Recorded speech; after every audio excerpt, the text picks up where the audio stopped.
Okay, we'll start with this. What is our recap of this past weekend's action in the women's lightweight division between Ranan Dixon and Karen Hall for what was the vacant WBO title in the women's lightweight division on the undercard of Xenophobia versus Jordan Gill. And the fight worked out as I predicted, as I expected. Ranan Dixon's herky-jerky style, fast and fidgety, her mobility allowed her to manage the distance against the slightly taller, slightly longer Karen Hall. Albeit slower. Ahead of the fight, I told you that Ranan Dixon, she's very fast, noticeably faster than Karen Hall, and that would play a factor. A key factor is that would enable Ranan Dixon to catch her in between. Counter. What you saw in the fight was a lot of movement from Ranan Dixon, working off the counter while she moved, staying just outside of Karen Hall's jab, managing the distance and staying with Karen Hall, circling her just on the outside of that jab, that she can slip it. She can slip past it, get in, put one or two punches together, then get back out. Third round, we saw an eye-catching knockdown off what was a counter left hand, what was Ranan Dixon's backhand, fighting out of the southpaw stance. Dropped Karen Hall hard. Heavy shots from the Cheshire woman, vying to become this division's newly crowned WBO champion, circling and countering, being economic while she does it. I will admit that there were spells where Ranan Dixon could have stood to be a bit busier. What is often the case when a fighter is working off the counter like Ranan was working off the counter is that in some ways they're letting the opponent lead the dance as they are waiting to react and waiting to explode. That's what we saw in this fight between Ranan and Karen. Karen's doing her best to try and close distance, land that jab, get something going. But Rianan's moving too much, making herself a tricky target and countering in between. Saw a little bit of everything. Some body shots downstairs, straight left hands upstairs, some right hooks. Was mature. Even though Ranan Dixon is a characteristically fast and fidgety fighter, it was a poised performance because she wasn't in love with her own hand speed. She's very fast, and a lot of fast fighters that have a lot of hand speed have a tendency of putting one too many punches together, 3 and 4. Sometimes. Whereas Ranan was a lot more controlled and a lot more composed, only 1 and 2 punches at a time, working off the counter as to not stay there too long and not get caught in between. It was a maturated performance from a fighter that has no amateur experience. None. She comes from the white-collar circuit. She looked the part yesterday. Movement was good. What was the defining characteristic of the fight is Ranan Dixon is managing the distance, mitigating the exchanges, moving around, not staying in one spot, making Karen Hall work for whatever she can get. And that's not saying that Ranan Dixon wasn't made to work either. She was on her toes, in and out, moving around, pacing herself. She was able to control the pace of the fight more so than most of Karen Hall's opponents, as what is characteristic in a Karen Hall fight is once she steps into that jab and brings the right hand over, she's all over the other girl. Ranan's movement and counters slowed her down, did not allow Karen to overwhelm her with activity, as Karen is a characteristically aggressive fighter, combination puncher. Good job on Ranan. Keeping a lid on things. Advancing to a professional record of 10 wins with no losses, no draws, and 1 recorded knockout, becoming WBO lightweight champion while she does it. Now that she is a champion, the training wheels have to come off, and she's fair game for any of these other fighters at 135 pounds. That does include Caroline Dubois. That does include her matchroom stablemate, Beatrice Ferreira. In my previous video, we talked about what seems to be Eddie Hearn's plan to put Ranan Dixon in there with former champion Terry Harper, who's set to move down after having suffered that lopsided loss at welterweight to Sandy Ryan. That makes for another interesting fight. Could go for that. What makes sense to me, and the kind of fights that I would like to see now that Ranan is WBO champion, is the fight with Terry that I just mentioned, or maybe a fight with former WBO champion Christina Linardatu. I could go for that as well. If they can manage to get Ranan 3 fights this year. She's already fought once. Maybe they can get her back out in the summer, then again in the fall or winter. They got time. I like what I saw, but I have no illusions about Ranan. Even though she's a champion now, she's only 10-0 with no prior amateur experience, so she does need more development, more seasoning. She's a natural. It was a class performance, but not a shutout. There's more to work on. Congratulations to her. The prediction stuck. I felt that Ranan Dixon had what it took to become this division's newly crowned WBO champion, and she did, but the journey is just beginning. Men's super bantamweight news as it pertains to Shawn Porter's recent comments that for Naoya Inoue to really cross over and become a mega star, he needs to come to America. Naoya Inoue himself responded to those comments by saying, in response to the comments saying he should come to America and play a match, the home of the lightweight division is now here in Japan. If you want to see the game, come to Japan. If there's something better than what is available in the Japanese market in America, And there isn't. I would be happy to go. That's all worth it here in Japan. The request that some are making is not simply for Naoya Inoue to fight in America once or twice, because he's already done that. He's already done that 3 times. 2 times in Las Vegas and once in Carson, California. What they seem to want him to do is to base himself out of America, which... What? I don't know why he would do that. What would be the point? Americans are not coming out in droves to watch 118-pounders, 122-pounders. The preeminent market for those divisions is Japan. Shawn Porter himself caught wind of Naoya Inoue's response and said, spoken like a true champion. Much respect to the monster. I'd love to get you on my show. I bet. To each his own. Much respect to the monster, but come on now. You know exactly what I meant. Don't take it out of context. And I don't know who's taking it out of context. I don't know what Shawn means. People are interpreting what he said exactly as he said it. That if Inoue's goal is to be a star in boxing, he has to come to America when he's already a star in his own neck of the woods. He's a bigger star in Japan than many American boxers are in America. So what does he got to come to America for? If Americans aren't supporting other Americans, what does a Japanese fighter stand to gain here? Marcos Villegas of Fight Hub TV said Inoue is already a star, but the U.S. is the biggest boxing market. If he wants to be a bigger star, he should return to the United States. America's the biggest boxing market? Is he sure about that? Perhaps it once was how so many Americans like to live in the past when this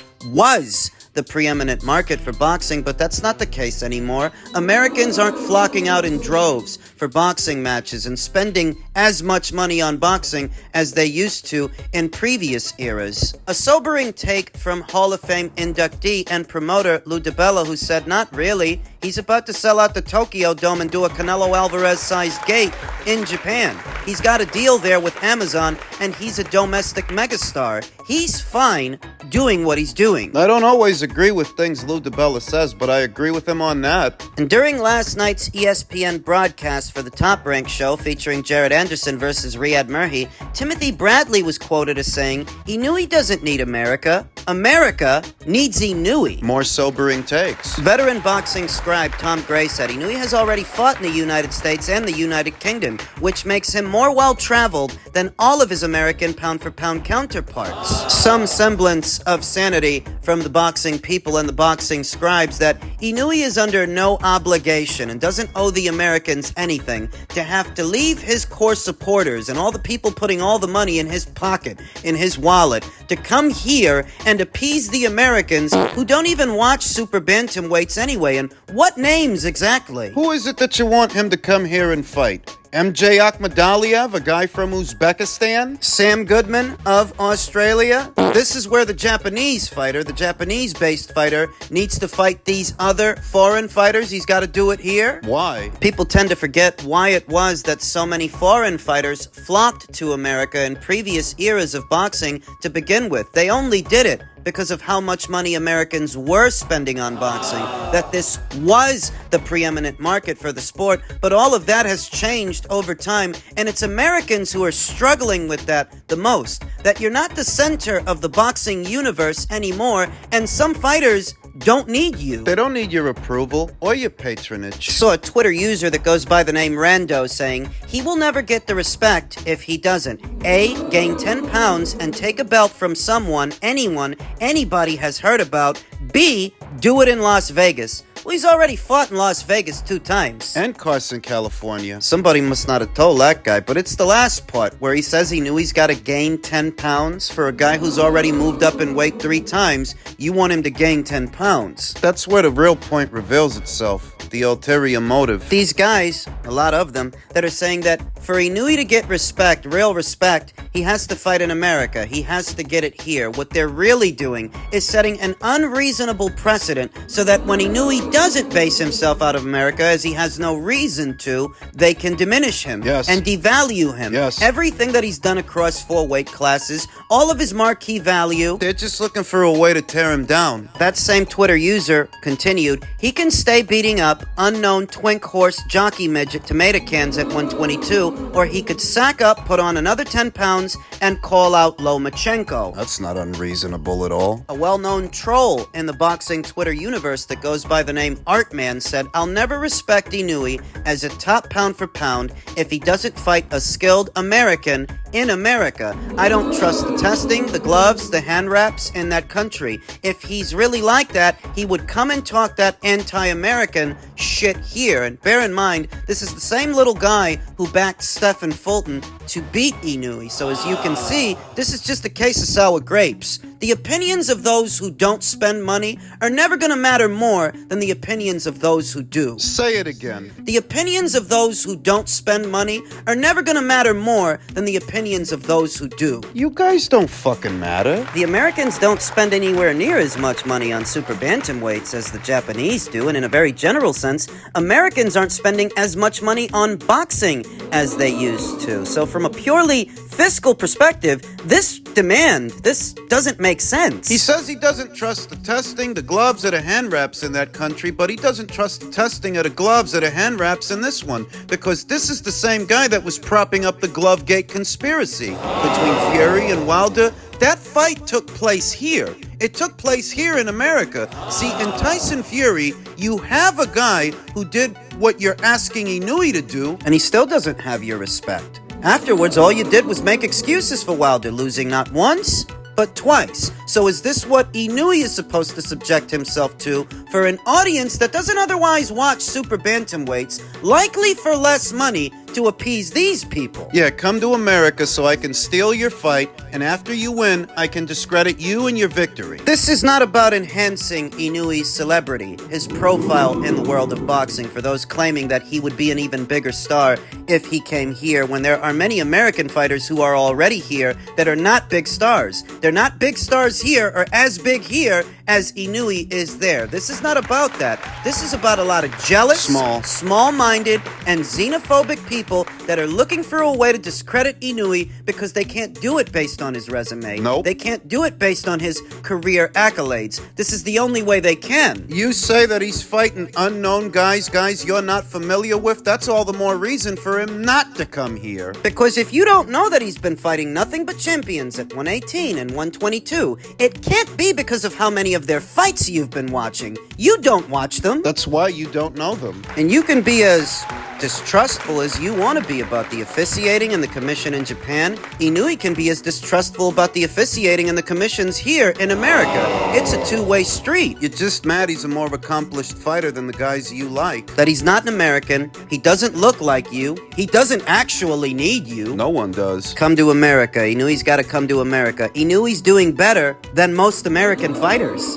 If my memory serves me, I remember when Chocolatito came here. He was based out of Japan for a number of years, fighting under the Taken Promotions banner. And he subsequently based himself out of America to fight on the HBO platform back when HBO was still in boxing. And by the time he did this, he was already a very accomplished fighter. He was already a 3-division champion, subsequently became a 4-division champion. The boxing scribes, they rated him highly. But for coming here, there were a number of critics. Critics who criticized Chocolatito the same way these critics criticize Inoue. Same shit, different fighter. And what you have to pay attention to is that even with relocating to America and fighting on a major platform, an established one like HBO, Chocolatito at the height of his success was not making the money then, here in America, that Inoue is making now, there in Japan. Inoue's literally making many times over the money that Chocolatito was making. Even though Chocolatito came to America,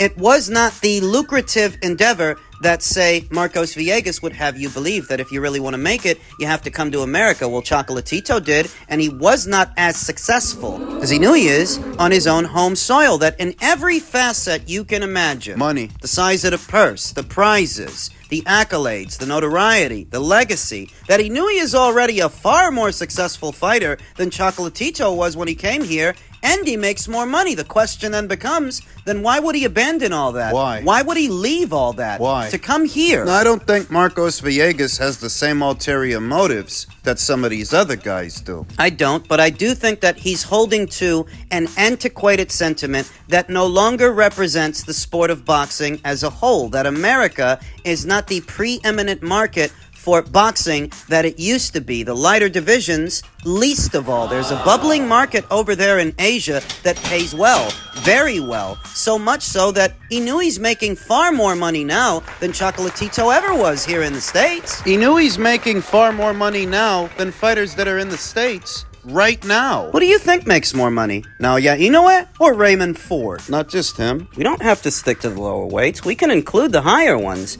in this equation. Who do you think is making more per fight? Naoya Inoue or Sebastian Fundora at junior middle? Bakram Murtazalia. Who do you think is making more per fight? Them or Inoue? Arislandi Lara, who's based out of America and has been for years. Who do you think is making more per fight? Yanibek Alamkanalai. He's based out of America too. He's a unified champion. Who do you think is making more per fight? Him or Inoue? Underneath it all, you know the answer. Do you think David Morrell gets what Inoue gets? Do you think David Benavidez gets what Inoue gets? As if Naoya Inoue and everything he's accomplished so far across 4 weight classes is not entitled to the same A-side advantages that many American fighters have taken advantage of in the past, that he should not. He should be altruistic so he can cater to the Americans. And that unique brand of arrogance to where they think they can gatekeep an entire sport. They think they can gatekeep the sport of boxing. You're living in the past. It's not where you're from.